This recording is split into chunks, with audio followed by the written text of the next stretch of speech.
Bonjour et bienvenue dans le podcast Fluidité, épisode 134. Alors, aujourd'hui, je vais premièrement revenir sur l'importance de mémoriser le plus de vocabulaire possible, vous expliquer pourquoi c'est important, et ensuite, je vous dirai comment bien le retenir. Mais pour ça, restez à l'écoute. Il y a quelques mois, j'ai fait un épisode où j'expliquais pourquoi le vocabulaire était plus important que la grammaire, dans le but de comprendre et de parler français, même si la grammaire n'est pas à laisser de côté non plus. En résumé, une langue est composée de plusieurs dizaines de milliers de mots qu'on a besoin au minimum de comprendre pour ensuite en utiliser une certaine partie.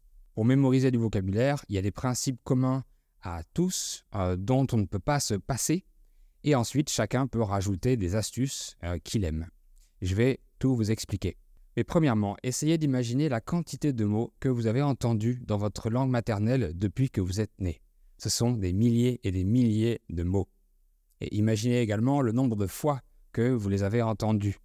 C'est un nombre de fois incalculable, une quantité astronomique de répétitions pour chaque mot, chaque conjugaison, etc. Ce qui veut dire que vous, en tant qu'apprenant de français, vous allez devoir vous immerger dans la langue le plus possible pour essayer d'apprendre le maximum de vocabulaire, comme ce que vous avez fait avec votre langue maternelle depuis bébé. Autre chose, est-ce qu'un enfant de 6 ans connaît autant de mots qu'un adulte qui en a 30? La réponse est non, évidemment. Donc même après avoir passé 6 ans à vivre dans sa langue maternelle, à l'écouter et à la pratiquer tous les jours, un enfant de 6 ans a encore une grosse quantité de vocabulaire à découvrir et à assimiler. Ce qui veut dire que même après 5 ou 6 ans d'immersion optimisée en français, je vous confirme que vous aurez encore énormément de mots à apprendre. Je ne vous dis pas ça pour vous faire peur, ni pour vous décourager, mais pour que vous vous rendiez compte du temps que ça demande d'apprendre une langue en raison de la quantité gigantesque de vocabulaire et de la quantité de répétitions qu'il faut pour bien l'assimiler. Voilà pourquoi vous devez être le plus possible au contact de la langue, parce que c'est en y étant exposé qu'un natif mémorise sa langue maternelle et vous devez vous aussi passer le plus de temps possible avec le français. Donc premièrement, pour apprendre et mémoriser du vocabulaire, l'immersion est obligatoire, que ce soit la lecture ou l'écoute. C'est indispensable de vous plonger dans le français dès le premier jour de votre apprentissage et sans jamais vous arrêter. Oui, parce que quand on apprend une langue, on court après le vocabulaire. Ça veut dire que premièrement, il y aura toujours de nouveaux mots à apprendre, vu la quantité. Et ensuite, on perd les mots qu'on a déjà appris à force de ne pas les utiliser. Alors, il faut entendre et lire tout le vocabulaire éternellement. Du coup, vous aurez besoin de beaucoup de patience parce que tout ce processus prend du temps. Ensuite, l'immersion est importante parce qu'elle vous donne du contexte.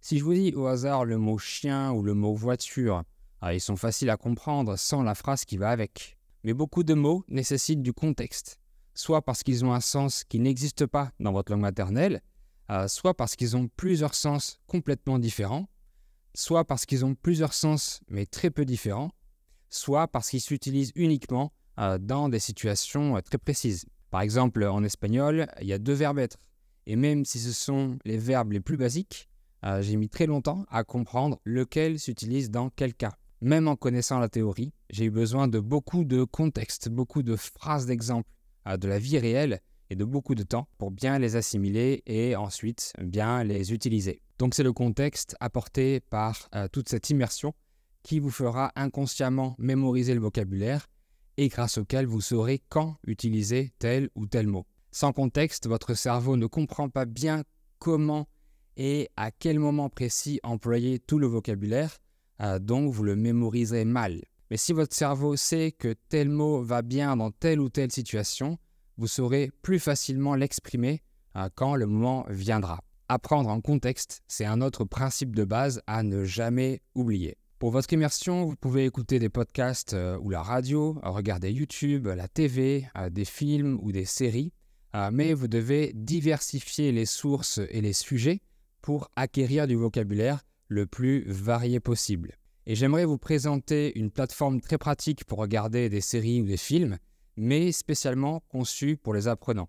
C'est un site où vous pouvez transformer votre temps de divertissement en apprentissage des langues. Vous pourrez progresser en français d'une manière ludique et facile, simplement en regardant la télévision. Lingopie, c'est un service de vidéo à la demande comme Netflix, mais conçu pour l'apprentissage des langues, dont le français évidemment. Vous avez le choix entre plein d'émissions françaises locales, avec tous les genres possibles, drames, crimes, comédies, documentaires, et même des émissions pour enfants.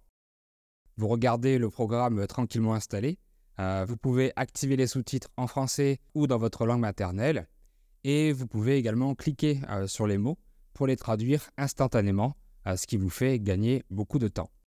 Donc on vient de parler de l'immersion qui est indispensable pour bien mémoriser du vocabulaire. Ensuite, si vous voulez aller un peu plus vite, vous pouvez ajouter d'autres techniques de mémorisation, mais ça ne remplace pas votre écoute et votre lecture, c'est en complément. Il y a par exemple des listes de mots ou des listes de vocabulaire. Certaines personnes notent tous les nouveaux mots sur un cahier afin de les écrire manuellement pour mieux les mémoriser. Il y a d'autres personnes qui collent des post-it, ces petits bouts de papier autocollants, partout dans leur logement pour être entourés des mots ou des expressions et les voir tout le temps pour les retenir. On peut également utiliser des applications de répétition espacée. À ce propos, adoptez la méthode que vous aimez et qui fonctionne pour vous, mais attention à certaines choses. Si vous vous faites des listes de vocabulaire, écrivez la phrase complète qui va avec le mot pour avoir le contexte, mais aussi le contenu où vous l'avez lu ou entendu,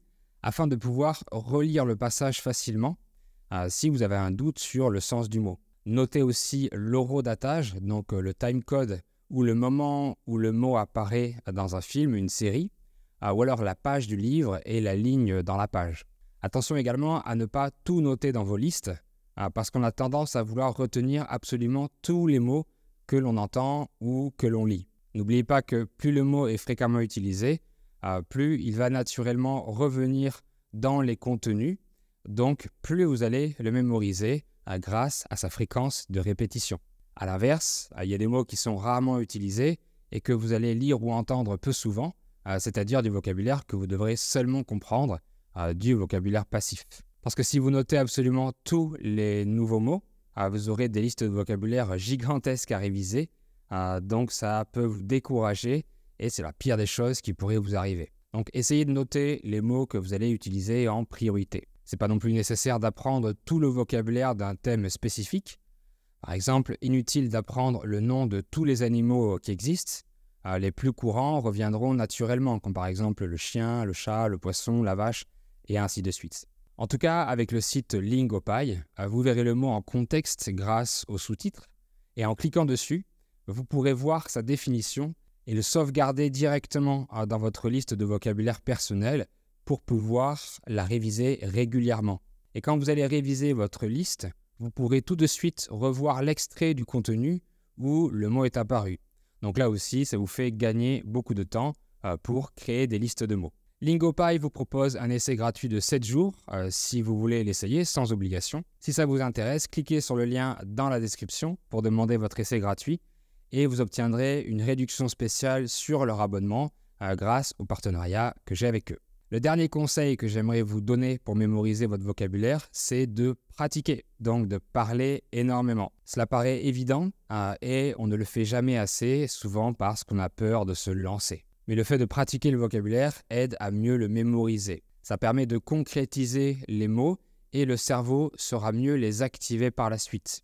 Et quand vous les prononcez, votre oreille les entend, donc ça renforce encore plus la mémorisation. En résumé, le plus gros du travail, c'est de faire pareil que ce que vous avez fait pour votre langue maternelle, c'est-à-dire beaucoup d'immersion régulièrement.